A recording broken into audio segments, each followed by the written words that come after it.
কি ব্যাপার বন্ধু, হঠাৎ এত জরুরি তলব? তোমার সঙ্গে পার্সোনাল কিছু কথা ছিল। আমার সাথে তোমার পার্সোনাল কথা? কেন, একেবারে আকাশ থেকে পড়লে মনে হয়?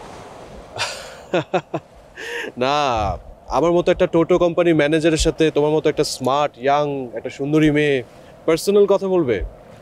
এই জন্যই হাসি পাচ্ছিল। আচ্ছা, সত্যি করে বলো তো তুমি কে? আমি কে মানে? আমি আমি অর্ণব।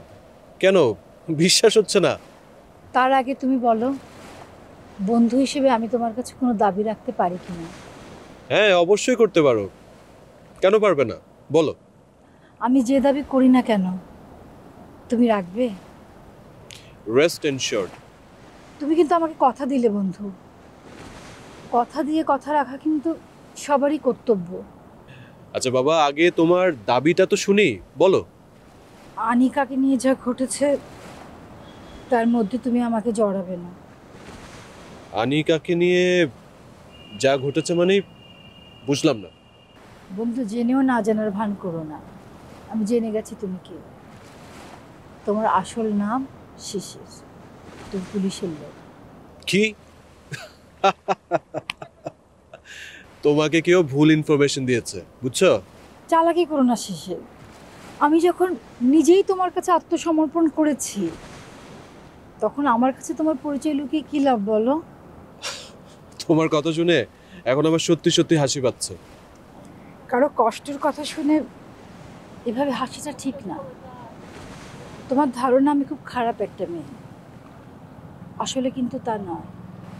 আমি কিন্তু এমনি এমনি এ পথে আসিনি, বলতে পারো অনেকটা বাধ্য হয়েছি এ পথে আসতে। বাধ্য হয়েছে মানে কি?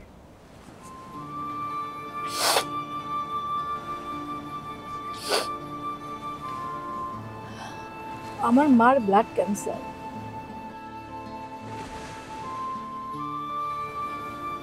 আমি ছাড়া আমার মার পৃথিবীতে কেউ নেই। তুমি তো জানো একজন ক্যান্সার পেশেন্টের পেছনে কত টাকা খরচ হয়। জানি।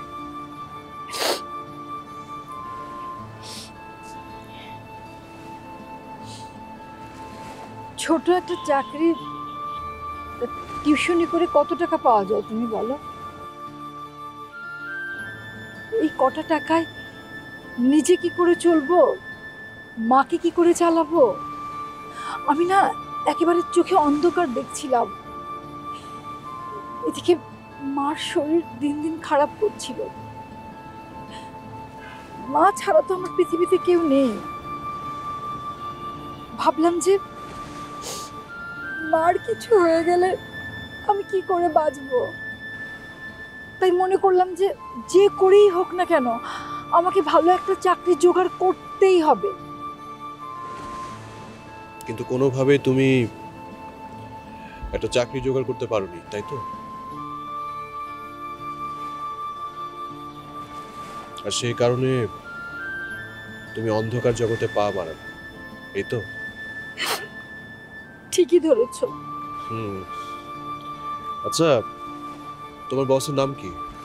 সেটা জানি না, কিন্তু সবাই তাকে বিগ বস বলেই জানে। আচ্ছা আমাকে বলো তো, তার সাথে তোমার পরিচয় হয়েছিল কিভাবে? আমার এক বন্ধু তার কাছে নিয়ে গিয়েছিল। বিগ বস সুন্দরী একজন মেয়ে খুঁজছিল, আমাকে দেখেই তার পছন্দ হয়ে যায়। তোমার বিগ বস সুন্দরী মেয়ে কেন খুঁজছিল?